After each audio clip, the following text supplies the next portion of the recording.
아이팟은 아이디보로 되어 있던 MP3의 그 기술과 그것을 핸드폰에다 결합한 것이죠. 그래서 아이팟이 만들어진 거 아니겠습니까? 스마트폰은 핸드폰 IT 기술에다가 뭐를 결합한 것이냐? 거기다가 인터넷을 결합한 것이라고 볼 수 있겠습니다. 물론 다른 또 여러 가지 요소가 있겠습니다만 그렇게 볼 수 있지 않겠습니까? 그래서 우리는 어디서 창조를 얻을 수 있냐? A와 B가 만나는 지점에서 창조를 만날 수가 있습니다. 기수지역이라는 말이 있는데 아시는 분 한번 손 들어보실까요? 기수지역. 기수지역은 강과 바다가 만나는 지역이죠. 그죠? 낙동강의 강물과 남해 또는 동해바다의 그 바다가 만나는 지역을 기수지역이라고 하고 그게 부산 앞바다가 되겠죠. 그죠? 그런 기수지역은 강에 자라는 물고기와 바다에 자라는 물고기가 만나는 곳이 될 수 있어요.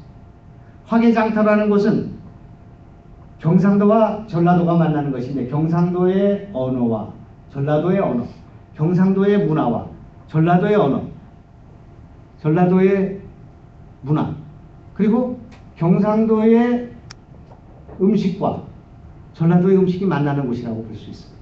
그런 그 경계에서 새로운 창조가 만들어질 수 있다고 생각합니다. 그러나 우리는 지금 창조를 해야 되는 입장에 있는 우리로서는 경계를 허무는 것이 아니라 경계를 만들어야 됩니다. 뭐와 뭐를 결합을 해서 만들 것인가를 생각해 봐야 된다고 생각합니다. 어떤 기술과 어떤 기술을 합쳐서 만들 것인가? 어떤 장르와 어떤 장르를 만들어야 될 것인가? 정치와 방송을 연결시켜서 어떤 소통 방식을 만들어야 될 것인가를 생각하게 되는 것입니다. 기술과 기술, 장르와 장르, 문화와 문화가 서로 다른 문화가 만날 수 있도록 그것을 결합할 수 있는 방식은 굉장히 다양한 방식이 있을 수 있는데 그 방식을 우리가 찾아내는 것, 그것이 시장에 적합하고 사람들한테 감동을 주고 그리고 돈이 될 수 있는 것을 찾아내는 것이 창조, 스타트업의 길이라고 생각합니다. 그래서 경계를 허물어야 되고 이거를 우리는 여전까지 다들 고상한 말로 융합이라고 말해왔습니다. 융합. 그런데 이 융합은 섞는 일이라고 생각합니다. 크게 섞어야 성공할 수 있다고 생각합니다. 지금 여기 와서 우선 실리콘밸리에서 느끼는 것은 다양한 인종과 다양한 문화와 다양한 기술이 잘 섞이고 있는 것입니다.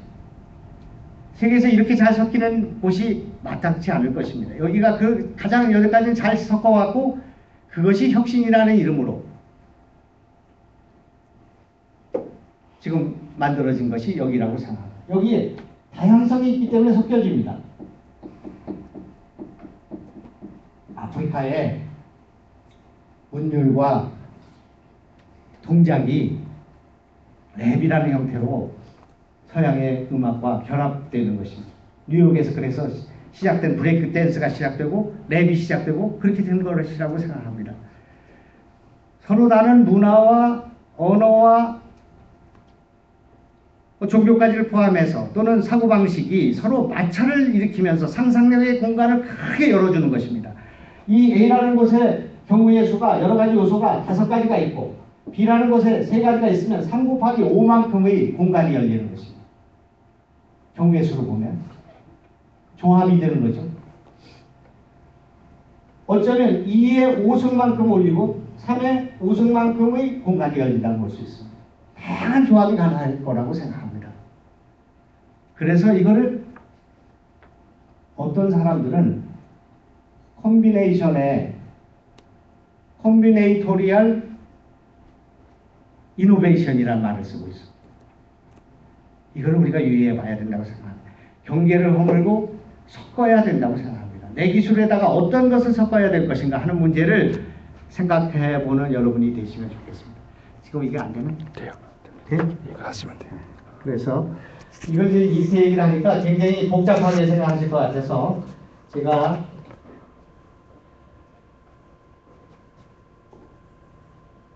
저기를 영상을 좀 준비해 왔는데 한번 틀어보겠습니다. 이거는 지금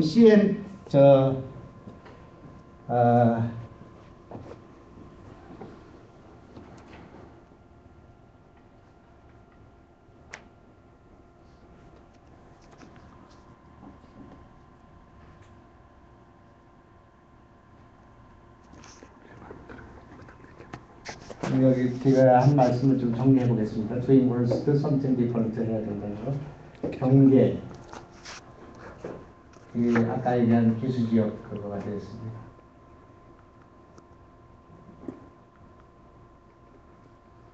제가 이제 사례를 들어서 말씀드리겠습니다. 제가 치과 의사입니다.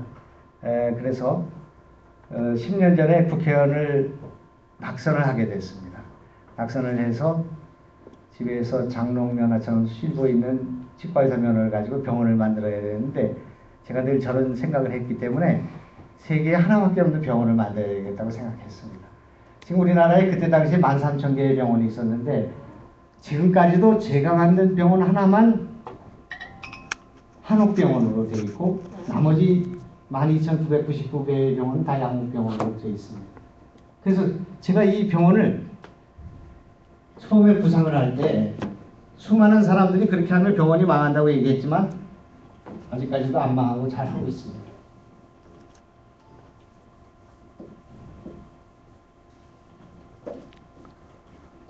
이 컨셉은 뭐냐?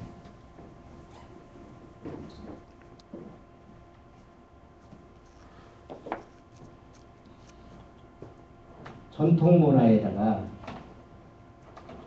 첨단 의료를 섞는 일입니다.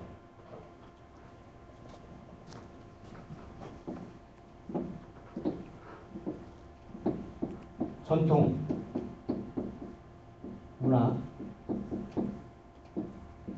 문화에다가 첨단 의료를 첨단과 이 전통이라는 것이 서로 어울릴 것 같지 않은 곳에 경계가 만들어졌습니다. 이것이 어떻게 될 것인가? 한옥에다 치과를 차리면은 좁아서 안 되고, 한옥에다 치과를 차리면 추워서 안 되고, 한옥에 치과를 차리면은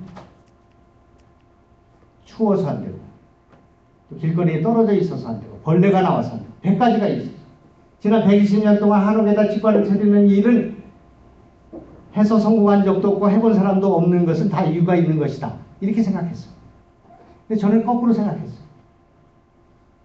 한옥에 치과를 차림으로써 다시는 후배들이 이걸 해서 망하게 되면 다시는 이런 치과를 찾아서는 안 된다는 걸 보여주기 위해서 내가 치과를 차린다고 얘기했어요. 다 말렸지만 제가 치과를 차렸어요. 그래서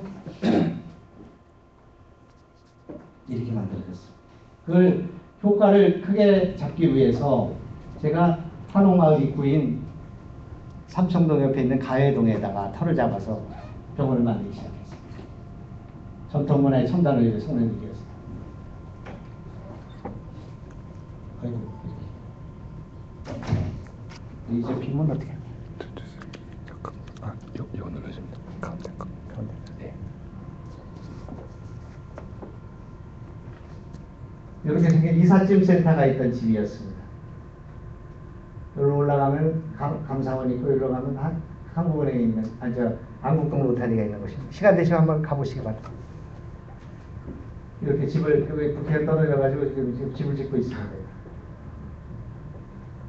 이렇게 만들기 시작합니다. 이건 한옥을 그대로 보존한 것입니다. 13자짜리 방을 그대로 해서 이게 눈 왔을 때의 설경입니다.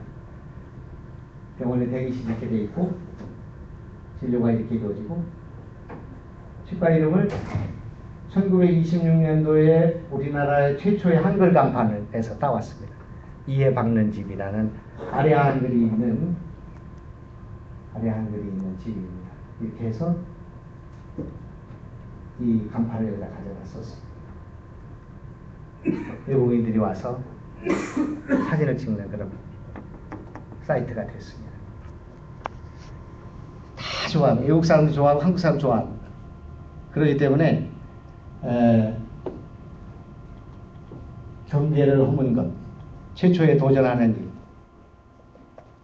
남과 다르게 생각하는 것이 성공한 사례라고 볼 수 있습니다. 여러분 쉽게 이해하기 위해서 제가 이걸 가져왔지, 제가 지금 치과를 직접 경영하지 않기 때문에 제가 무슨 마케팅 하려고 가져온 건 아니라 이걸 하고 나니까 김영환이 저기 딴 일 하다 보더니 또 소가 뒷걸음 치다가 뭐 깨구리 한 마리 잡았구나 이렇게 생각했습니다. 그래서 제가 그러면 현대미술에다가 현대미술의 실험정신에다가 첨단 의료를 결합하는 요 실험을 해봐야겠다고 생각했어요. 인테리어가 없는 병원을 만들어보자. 13,000개의 병원 가운데 제 병원만이 인테리어가 없는 병원이에요. 오늘 가보니까 페이스북이 그 흉내를 내고 있습니다. 그 이름을 뭐라고 불러야 될 것인가? 내가 로프트 병원이라고 불렸습니다. 로프트라는 말이 창고, 다락방 그런 얘기가 된다면서요, 관장님? 영어로? 나 누구한테 들었어. 근데 이것은 현대미술과 건축이 다 채택하고 선택하는 방식이었습니다. 그걸 치과에 도입한 것뿐입니다. 영국의 테이트 모던 갤러리는, 미술관은 전 세계에서 제일 많은 관람객이 오는 곳인데 그것은 화력발전소를 고친 것입니다. 파리에 있는 오르세 미술관은 인상주의 화가들의 그림을 가장 많이 소장하고 있는 곳인데 그것은 국천역을 고친 곳입니다. 화력발전소를 때려 부수지 않고 국천역을 부수지 않고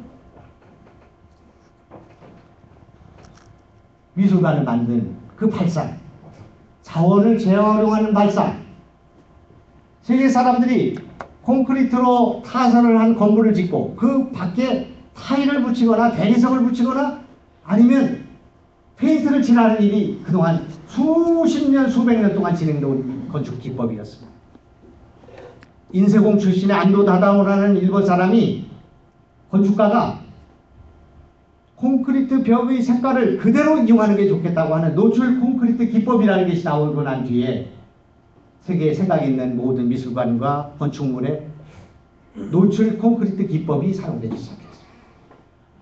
이렇게 덴저를 붙여서 공간을 막는 것이 아니라 그냥 배관을 열린 그대로 두는 방식, 바닥을 이렇게 카펫을 까는 것이 아니라 그냥 콘크리트 타설을 하고 그것을 그냥 마무리하는 방식. 그거를 병원에다 해봐야겠다. 병원이 10억이 드는 병원은 4억 정도가 인테리어 비용에 들어가는데 나는 이거를 인테리어가 없는 병원을 만들어서 진료비를 20%에서 30% 감면해 줘 봐야겠다. 그럼 망하는가 하는가를 봐야 되겠다. 이렇게 생각했어.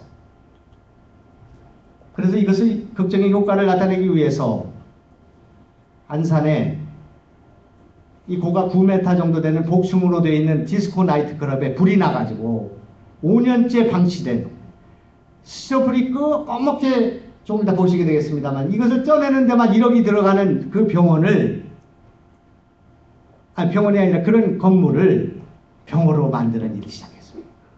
저걸 긁어내는데 돈이 들어가기 때문에 긁어내지 않고 하는 방식을 선택했습니다. 200평이나 되는 곳에 이 블라인드를 설치하게 되면 자동으로 8m, 9m를 내려가고 올라가는데 1억 정도의 돈이 들어가는데 200평이나 되는 통창을, 그거를 돈을 들이지 않고 자원을 재활용해서 할 수 있는 방법이 없는가를 찾아냈습니다. 그래서 세계 최초의 블록 블라인드라는 것을 제가 개발을 해내고 내게 됐습니다. 그때 내가 국회 지식경제위원장이 돼서 특허청이 저희 산하기관에 있는데 제가 그들한테 졸랐습니다. 블록 블라인드를 세계 최초로 한 거기 때문에, 나밖에 한 사람이 없기 때문에 블록을, 구멍이 뚫린 벽돌 있지 않습니까? 블록 큰 벽돌을 옆으로 세워서 하는 블라인드 기법인데 그것을 특허를 달라고 했는데 특허를 내주지 않았습니다. 그래서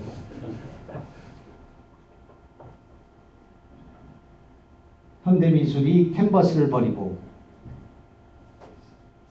뽕레프의 다리를 강목으로 이어서 그것을 선치미술이라고 우기고 있습니다.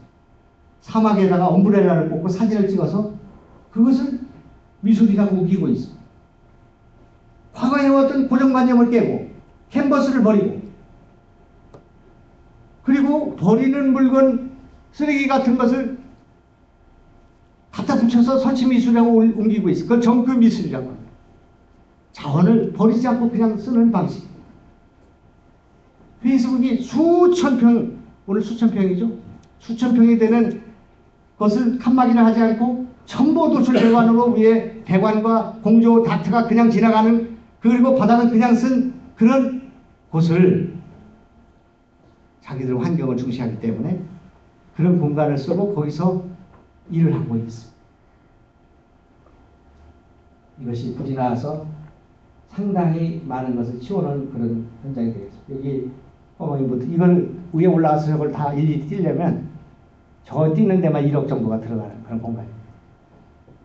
철근이 나와 있고 벽돌이 나와 있고 수첩도 있고 이 벽돌이 뚝뚝 나와 있는 이런 공간입니다. 이거를 어떻게 병원을 만들 생각을 하겠습니까? 5년 동안 방치됐고 임대가 되지 않는 공간이었어요. 그래서 고치기 시작합니다. 이렇게 고쳤어요. 방염 처리하고 있는 것입니다. 여기에 짚어먹은 것이 나온 것은 스토리텔링으로 여기는 나이트클럽이 불이 난 곳에 그 이야기를 담고 있는 것으로서 이건 설치미술이다 이렇게 우기고 있습니다. 이 칸막이는 몇 킬로그램당 몇백 원밖에 하지 않는 아시바를 거기다 페인트를 붙여서 쓴 것입니다. 여러분 적을 필요가 없습니다. 이거 동영상을 다 보내드릴 거기 때문에 오늘 제가 강연한 거. 그러니까 이 형광등은 공장에 쓰는 그런 형광등입니다. 이렇게 만들어졌습니다. 이 벽돌을 옆으로 쓴 이 블록 블라인드는 안에서 밖을 볼 수는 있지만 햇볕이 저걸 통과할 수 없도록 블록의 두께가 만들어져 있습니다.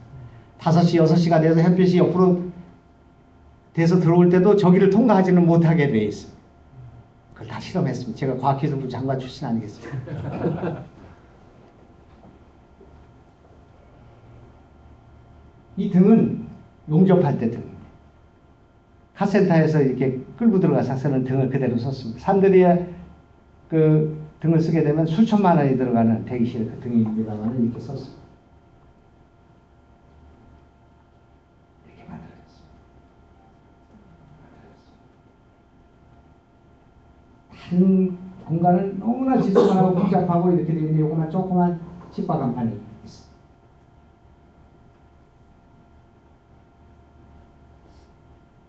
요거는 제가 만든 가까병원, 요거는 한옥병원, 여기 저입니다. 진료를 역발산하는 병원이라고 언론이 보도하기 시작했어요. 이거는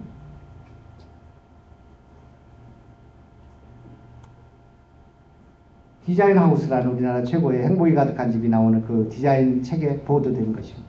여기서 지금 광고를 찍고 있습니다. 우리가 임대료를 받고 있습니다. 또 아까 한옥병원은 달려라 차여선가 요즘에 MBC하는 그걸 찍고 있습니다. 다 알아서 지금 홍보를 해주고 있습니다. Different something이기 때문에 감동이 있기 때문에 역발상이기 때문에 창조이기 때문에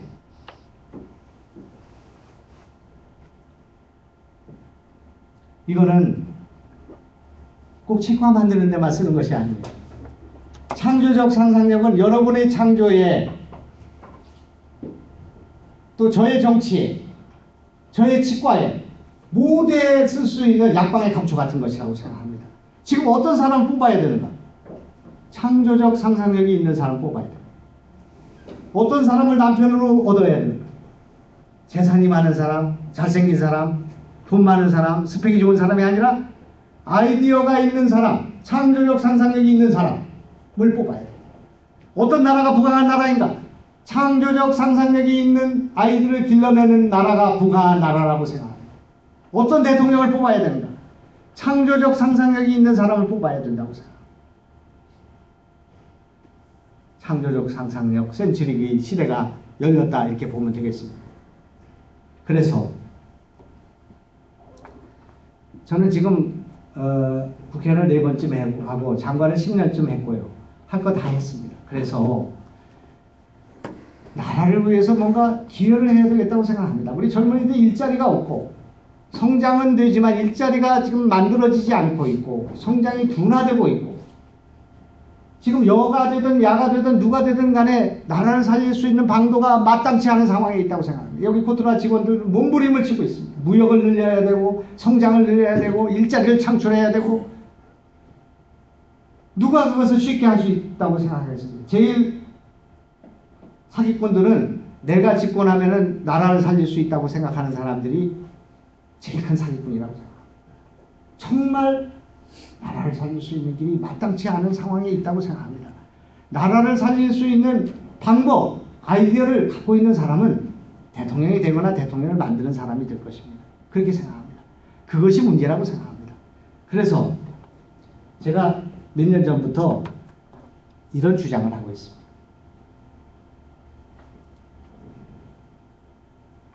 생각을 거꾸로 아까 얘기한 것처럼 something different하게 생각하면 된다고 생각합니다. 북한의 남한공단을 만들었습니다. 그것이 개성공단입니다. 거기 6만 명이 일을 하고 있습니다. 한 달 월급이 200불 정도 됩니다. 지금 좀 올라서 250불쯤 됐는지 모르겠습니다. 남북한 관계가 지금 교착되어 있지만 북한 남한공단이 그대로 잘 굴러가고 있습니다. 근데 그것은 여러 가지 어려움이 있습니다. 그렇기 때문에 그것을 역발상해서 남한의 북한공단을 만들어야 된다. 이렇게 저는 생각합니다. 이것을 지난 10년 동안 주장을 하고 있습니다. 북한도 내 말을 듣고 있습니다. 남한의 북한공단을 만들게 된다면 우리의 제조업은 40년을 끌어갈 수 있다고 생각합니다. 여러분이 하는 창업은 훨씬 수월해질 거라고 생각합니다. 남한의 북한공단을 만드는 일을 지금 시작해 보겠습니다. 우선 지역을 강화 북단에 있는 교동도라는 섬이 있습니다. 강화도 북단에 있는데 해주에서 배를 타면 15분밖에 걸리지 않습니다. 그 섬에는 북한 노동자들만 노동하는 그런 섬을 만들고 천조망을 치고 탈북하는 사람을 막아주면 된다고 생각합니다. 우리 시설 자본이 들어가면 된다고 생각합니다. 김포, 검단, 인천, 남동, 시와 발원 여기까지는 다 1시간 거리에 올 수 있는 지역이 되겠습니다. 이것은 지금 개성 근방에 있기 때문에 인력을 수급하는 데 어려움이 있습니다. 제일 좋은 것은 지금 철원이라고 생각합니다. 철원에 3,800만 평이나 되는 평화공단을 조성해 놓고 있습니다. 강원 북도에 170만의 북한 동포들이 일자리가 없어서 허덕이고 있습니다. 철원공단에 북한 근로자들이 내려와서 노동하고 올라가는 그런 방식을 취하게 된다면 거기서 만든 것에 원산지 표시 문제가 전혀 문제가 되지 않는다고 생각합니다. 그리고 남쪽에 내려와서 노동하는 노동자들의 월급을 500불을 줘도 되고 700불을 줘도 된다고 생각합니다. 역발상해야 된다고 생각합니다. 이것이 하나만 성공하게 되면 DMZ 남쪽에다가 공단을 만들려고 하지 북쪽에 만들려고 하지 않을 것입니다. 처음에 시범공단 하나만 만들게 되면 이것이 통일이라고 생각합니다. 휴전선 일대에 탱크와 포신이 서 있던 자리에 공장의 굴뚝이 서게 되리라고 생각합니다. 이런 역발상이 필요하다고 생각합니다.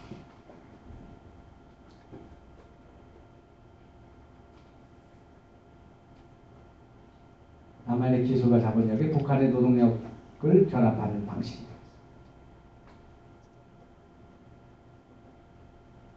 지금 시간이 많이 지났기 때문에 건너뛰겠습니다. 우리나라 정말 잘했습니다. 그동안 우여곡절이 있었지만 잘했습니다. 경제가 이만큼 성장했습니다. 엄청난 성장을 했습니다. 제조업 글쎄 세 번째인지 네 번째인지 다섯 번째인지 모르겠어요. 우리나라 지금 제조업 강국입니다. 미국이 지금 반도체 물론 인텔이 있긴 하겠습니다만은 메모리 반도체를 못 만들지 않습니까? 지금 그런 생산 시설이 없지 않습니까? 우리 같은 전자, 철강, 반도체, 조선, 봉제, 핸드폰, 원자력, 제조업의 포트폴리오를 우리만큼 갖고 있는 나라는 기껏해야 일본, 독일 정도라고 생각합니다. 엄청나게 잘했다고 생각합니다. 그런데 이거 여기까지 성장하고 발전하는 가운데 수능 1등급 다 떼고서 우리가 여기까지 왔다고 생각합니다. 수능 1등급.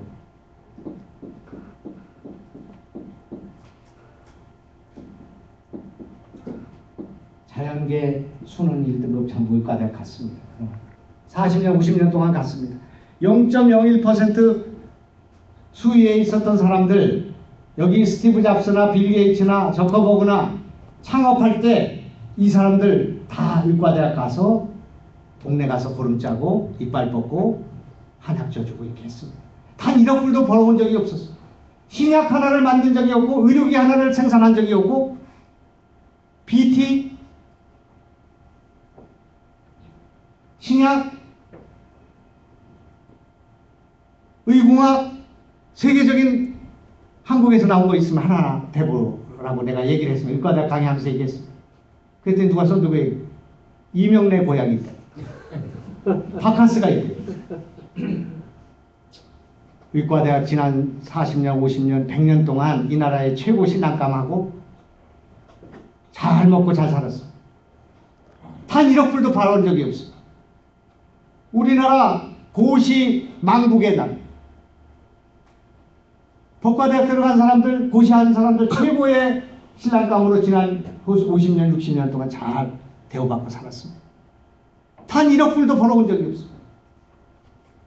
수능 1등급 다 빼고 2등급만 가지고 우리나라가 이만큼 성장했다고 생각합니다. 의대법대 고시망국의 이 사람들이 창업에 나설 때, 그리고 그분들이 국가의 국익 창출에 나서게 될 때, 1등급과 같이 가는 그런 나라가 될 때 이 나라는 한 단계 더 도약할 수 있다고 생각합니다. 어디 미국의 최고의 두뇌들이 전부 다 의과대학으로 달려가는 거 봤습니까? 영국에 어디 머리 좋은 사람들이 다 의사가 되는 나라가 되는 거 봤습니까? 그런 나라가 어떻게 발전하겠어요? 의사, 고시망국의 이 나라가 됐습니다. 그게 계속 진행되는 가운데 지금 공무원 시험에 55만 졸업생 가운데 30만이 시험을 보는 이 나라가 됐습니다. 안정된 생활을 위해서, 자기 청년을 위해서 공무원이 되는 것이 꿈이 되는 이 나라가 어떻게 이 나라가 더 경제를 성장시키고 발전시킬 수 있겠습니까?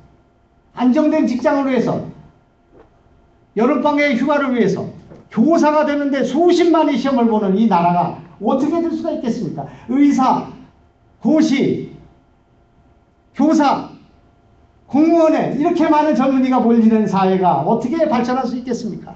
어렵더라도 정면으로 돌파해야 된다고 생각합니다. 여러분처럼 창업해야 된다고 생각합니다. 도전해야 된다고 생각합니다. 이렇게 도전하지 않고는 이 나라는 이제 희망이 없다고 생각합니다. 우리가 지금 미국보다 성장률이 뒤떨어지는 이런 나라를 우리가 어떻게 눈 감고 눈을 뜨고 볼 수가 있겠습니까? 미국이 지금 개발도상국입니다. 작년에 5%를 넘는 성장을 하고 있습니다. 우리나라 3%도 못 넘는 이런 성장을 하고 있습니다. 우리나라가 중국보다도 창업 열기가 작고 도전의식이 작으면 우리나라가 어떻게 살 수가 있겠습니까? 자원도 부족하고 사람도 부족하고 남북은 분단되어 있고 기가 막힌 일이라고 생각합니다. 저출산에 고령화에 뭐를 갖고 해본단 말입니까 지금. 그래서 여러분한테 희망이 있다고 생각합니다. 어렵더라도 여러분이 돌파해야 된다고 생각합니다. 돌파하기 위해서 정부도 노력을 하고 정치권도 노력을 하고 우리 모두가 노력을 해야 된다고 생각합니다. 그래서 저는 여기에 여러분을 뵈러 왔습니다. 수능 1등급을 제자리 돌려놔야 됩니다. 제가 지난 10년 전부터 이 나라의 이공계 기피를 하는 현상에 대해서 너무나 입이 닳도록 수많은 강의와 수많은 곳에서 질책을 해왔는데 이 문제가 해결됐습니다. 최근에 대기업들이 이공계를 선호하고 인문계를 뽑지 않으니까 지금은 또 인문계 기피 현상이 나타나면 인문계가 다 망하게 생겼어요. 그래서 아까 말씀드린 인력의 재편, 남북한을 통시적으로 바라보는 시각, 그리고 우리의 전략을 새로 짜야 된다고 생각합니다. 창업을 중심으로, 그리고 그동안 우리가 해왔던 전략에서 지금부터 제가 하는 말씀을 듣고 조금 이견 있는 사람 손 들어주시기 바랍니다. 우리나라가 과학강국입니다. 우리나라 IMD 보고서에 우리나라 과학기술의 수준이 노벨상은 하나도 없습니다만은 5번째라는 그런 평가가 나온 적이 있습니다. IMD 보고서, 스위스에 나오는 거. 우리나라 과학기술이 세계 5위인데 원천 기술이 없습니다. 기초과학이 없습니다. 지금 원천 기술 돌아가야 될 때가 됐습니다. 기초과학에 투자할 때가 됐다고 생각합니다. 우리나라가 IT 강국입니다. 우리는 IT 강국인데 소프트웨어 산업이 없습니다. 그래서 이제 우리가 소프트웨어 산업에 눈을 돌릴 때가 됐습니다. 우리나라 제조업 강국인데 서비스 산업이 제대로 발전하지 못했습니다. 이제 서비스 산업에 눈을 돌려야 될 때가 됐습니다. 우리나라 반도체 강국입니다. 그런데 비메모리 반도체가 없습니다.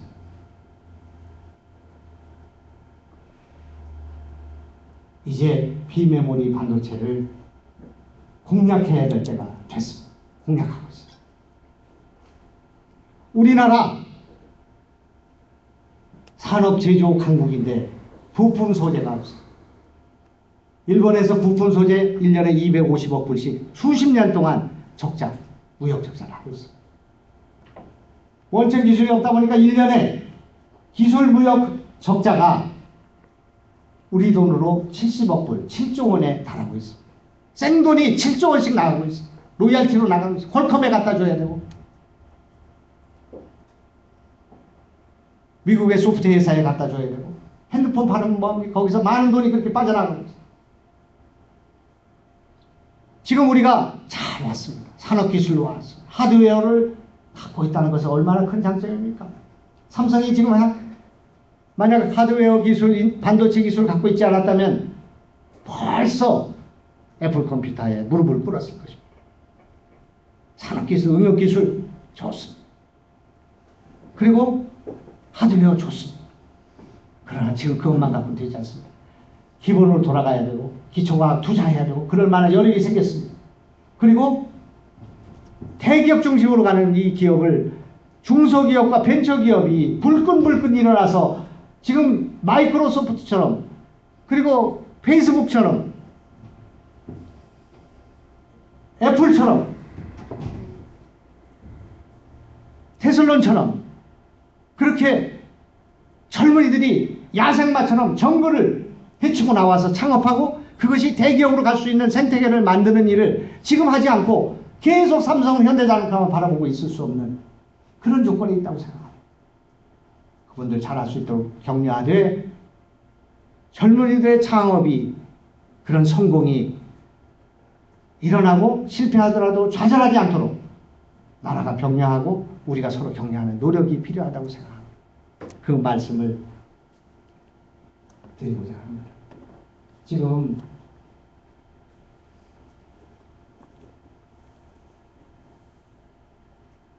우리는 버릴 것이 아무것도 없다고 생각합니다.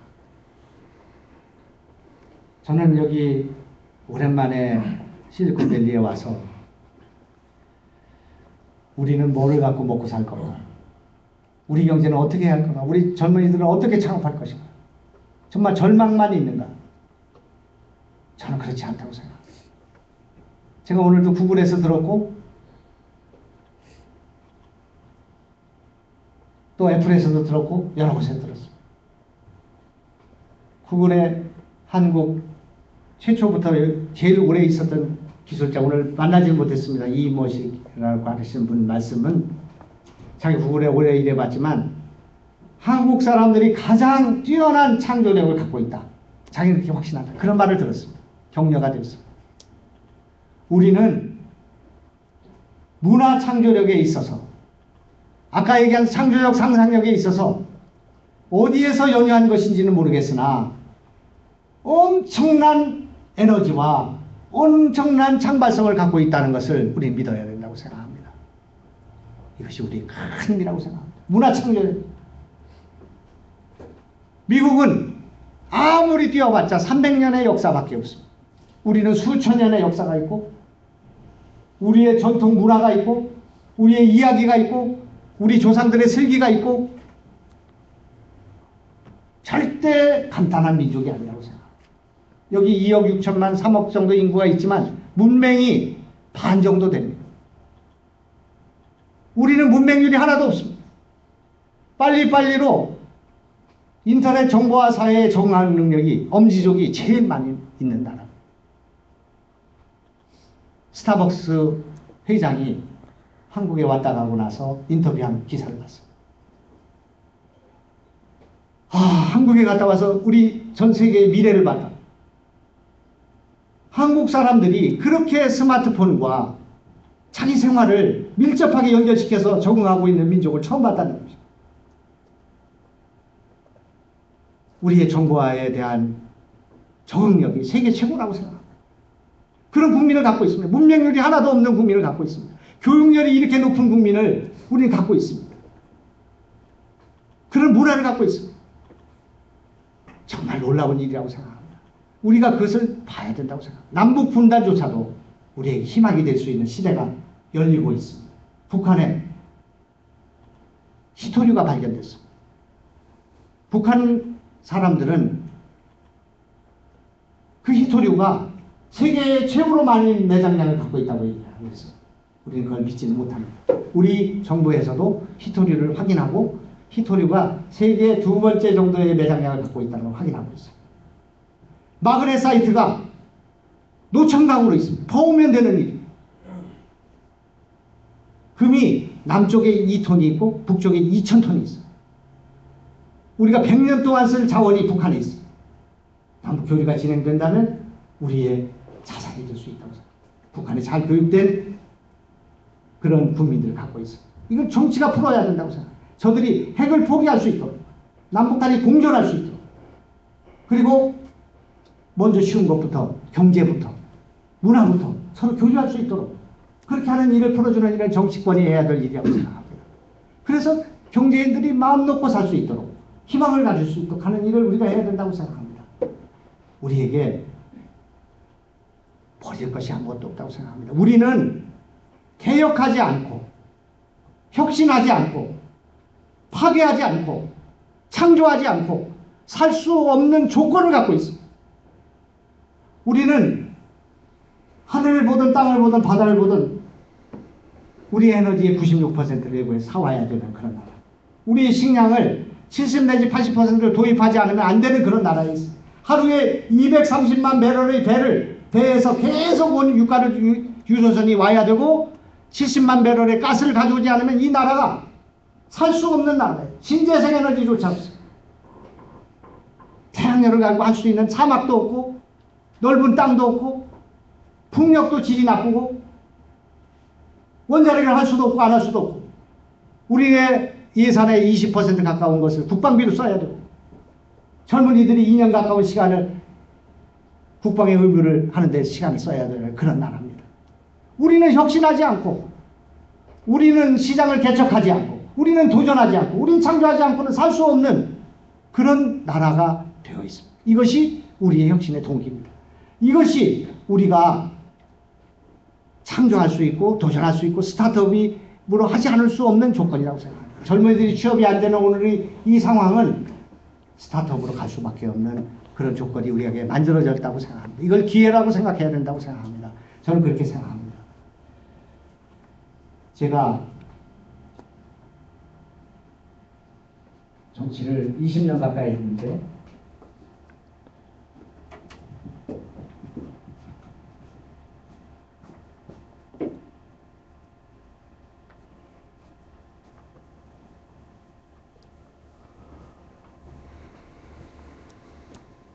아까 얘기한 것처럼 창조와 융합에서 온다 그런 말씀을 드렸습니다만은 융합 가운데서 제일 중요한 융합 뭐냐?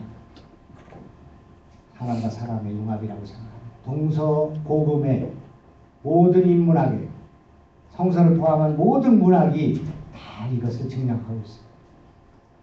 기술과 기술의 만남, 또 돈과 기술의 만남,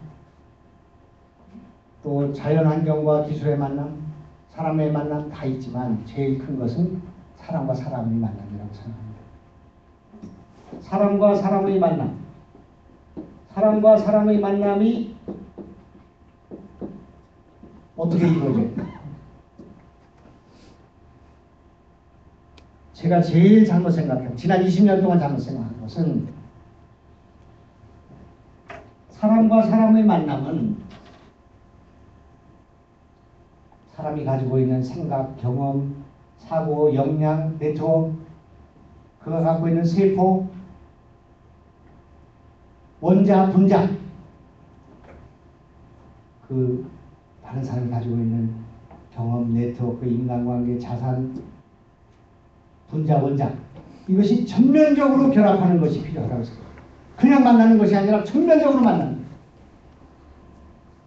그렇게 해서 세상을 바꾼 사례를 수도 없이 보고 있어요. 단 두 사람. 내가 정치가 여기까지 이것밖에 되지 못한 이유는 누군가 한 사람과 제가 전면적으로 결합하지 않았기 때문에. 그리고 우리는 어떻게 생각했나? 많은 사람을 한꺼번에 얻으려고 생각했어요. 여러분 잘 생각해 보시기 바랍니다. 창업을 지금 나하고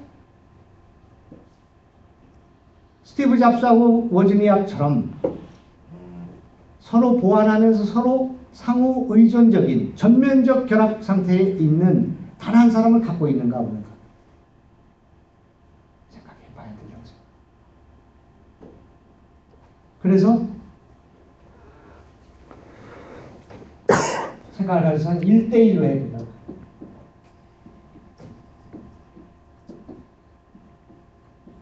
다시 한번 말하면 1대1. 제가 선거에 떨어질 때 인사 방법이 이렇습니다. 이렇게 합니다. 이렇게 합니다. 손 잡았으니까 이 표는 한 표 나한테 왔고 다음 표를 가래.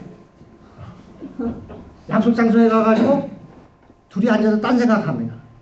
이 사람하고 좋은 얘기 건성으로 하고 빨리 끝나고 집에 가서 나는 내일 또 누구 만날까 생각합니다.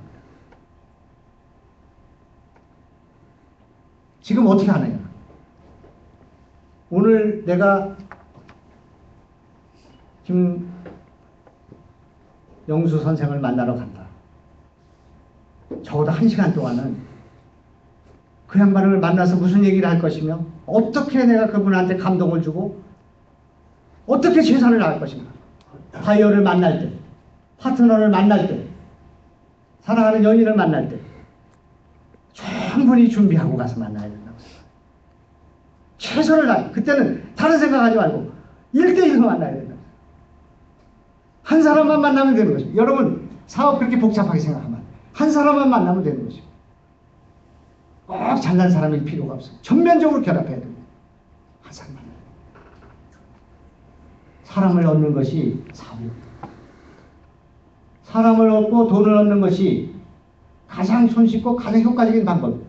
돈을 얻고 사람을 얻는 것은 다 될 것 같이 보이지만 사상무관. 사람을 얻고 돈을 얻어요. 그리고 이 한 사람을 어떻게 얻는가? 이 한 사람. 아주 쉬운 방법이 있어요. 아주 쉬운 방법이 있어요. 세상에는 두 부류가 있어요. 하나는 네가 도운 것만큼 내가 도와줄게 하는 사람이 있고 내가 도와줄게 네가 도와라 하는 사람이 있어요. 내가 한 사람을 못 얻은 것은 나를 위해서 죽을 한 사람을 못 얻은 것은 내가 그 사람을 위해서 죽을 생각을 하지 않았기 때문에 내가 그 사람을 위해서 죽을 생각을 해야 된다고 생각합니다. 마케팅 아주 쉬운 방법. 아주 쉬운 방법. 오늘 내가 최고로 사기꾼 같은 걸 본 게 지금 페이스북인데 이거 뭐 안 나가겠지. 자기들은 광고 싫으면 1 싫으면 3으로 돌려준대요. 그런 광고가 어디 있습니까? 그럼 누가 광고 안 하겠습니까? 그런 자세를 갖는다는 것은 옳은 얘기라고 생각합니다. 그거는 상당한 과정이 있다고 생각합니다. 어떤 광고가 진짜 광고예요?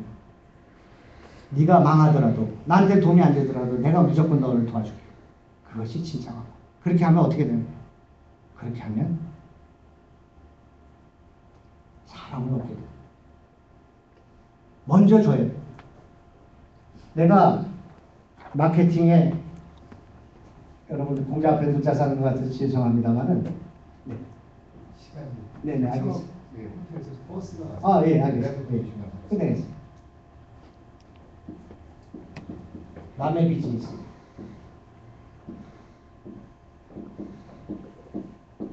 지금 여기서 아직 스타트업 되신 여러분들께서 자기 물건을 팔고 자기 회사를 팔려고 생각하지 말고 여기 있는 사람 가운데 내가 도와줘야 될 사람이 없는가를 찾아보는 일입니다. 남의 비즈니스를 먼저 해줘야 돼. 남의 비즈니스를 해주는 사람은 사람을 얻게 되고 사람을 얻게 돼서 결국은 자기의 비즈니스가 성공합니다. 순서를 바꿔서 해야 된다고 생각합니다. 사람을 먼저, 돈보다 사람 먼저 얻어야 된다는 것과 남의 비즈니스를 먼저 해줘야 된다는 생각을 가져야 된다고 생각합니다. 그럼 틀림없이 여러분 성공하게 되리라고 생각합니다. 지금 모든 구글부터 또 알리바바부터 또 그 페이스북부터 모든 것은 오픈 소스. 먼저 줍니다. 먼저 주고 사람을 얻은 뒤에 그 상술이 가미된 것이긴 합니다만은 페이스북을 쓰는데 한 달에 뭐 10,000원을 받는다든지 20,000원을 받는다든지 무슨 OS를 쓰는데 뭐 얼마를 받는다든지 이렇게 했으면 사람을 얻지 못했을 것입니다. 고객을 먼저 얻은 다음에 거기에 시장을 형성해서 자산 가치를 높이고 그렇게 사는 거예요. 마케팅의 기본은 주는 겁니다. 그냥 주는 겁니다. 그냥 주는 것이 아니라 주는 과정을 통해서 회사의 신뢰를 높이고 사람을 얻는 과정을 통해서 고객을 얻는 과정을 통해서 그러고 난 뒤에 그걸 버텨야 된다고 생각합니다. 그걸 버텨서 고객을 얻은 뒤에 거기서 뭔가를 도모해보는 일이 필요하다고 생각합니다. 남의 비즈니스를 해줘요. 저는 여러분 오늘 여기 여러분의 비즈니스를 해주러 왔습니다. 앞으로 여러분 앞에 서 있는 저를 이용하시기 바랍니다. 저는 여러분을 도와줄 만반의 자세가 되어 있습니다. 어떻게든지 도와주려고 생각합니다. 도와달라고 안 하는데도 도와줍니다. 저는. 그래서 사람을 많이 얻게 됐습니다. 최근에. 내 생각을 바꾸고 난 뒤에. 여러분도 그렇게 해주시기 바랍니다. 그래서 굉장히 많은 도움을 얻었다 그런 말씀을 드리겠습니다. 내가 한 10분, 20분 더 한다고 그랬는데 지금 차가 왔다고 그러기 때문에 정리를 해야 되겠습니다만은 당연히 제가 가져온 슬라이드에 10분의 1도 못하고 갑니다. 근데 고통 중에 시도 가져왔고 저는 이렇게 부잣집 아들처럼 생긴 것처럼 보이시겠지만 저는 중국집 주방장 아들로 무학의 부모님 밑에서 태어났습니다. 한글을 모르는 부모님, 업문을 깨우치지 못한 어머님 밑에서 평생을 살았습니다. 키가 자라지 않아서 고등학교 마칠 때까지 키가 1m 42cm로 발육이 되질 않았어. 그런 고통과 아픔이 있었어.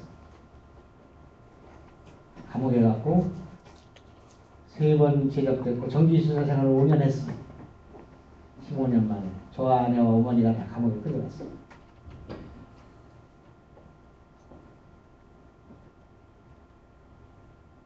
정기수사 생활하는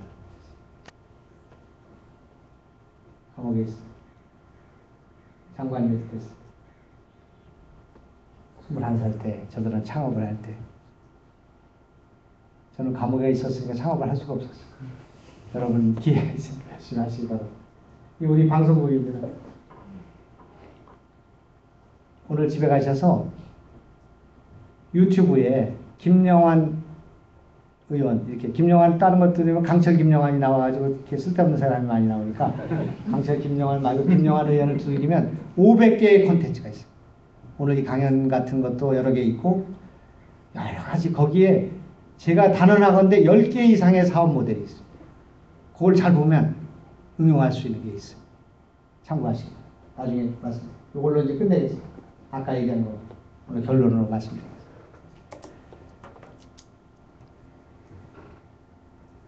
아주 사람을 얻어야 성공할 수 있고 사람과 사람의 결합보다 더 큰 융합은 경계 파괴는 없고 그것은 한 사람을 얻는 일부터 시작된다는 것과 그 한 사람을 얻기 위해서 어떻게 해야 되는가? 다산 조양흥 선생님이 말했습니다. 추소, 밀추자와 용서할 선생. 자기 자신한테는 냉철하고 남에게는 관대한 사람이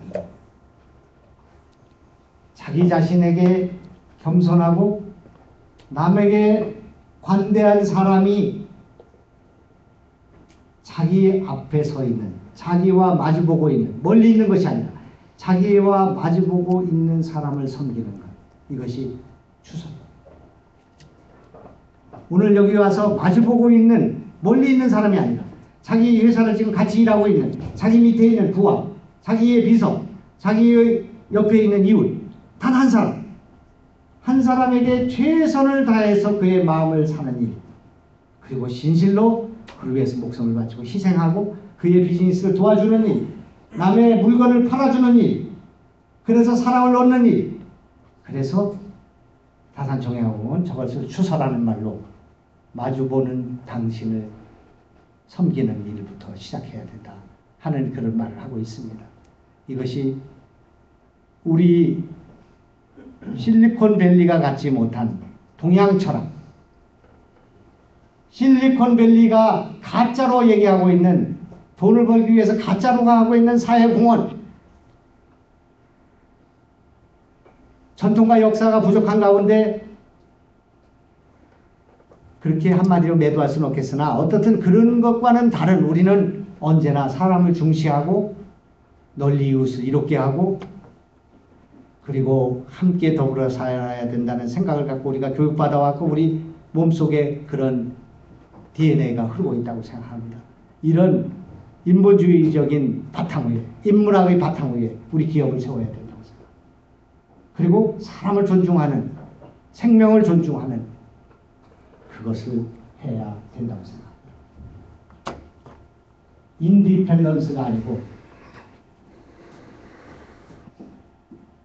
인터디펜던스.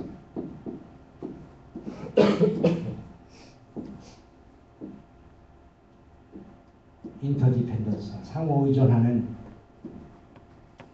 파트너를 만들고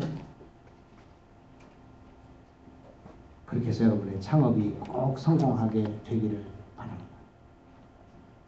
또 질문도 받고야 되는데 이걸로 그냥 끝내야 되겠습니다. 네, 고맙습니다.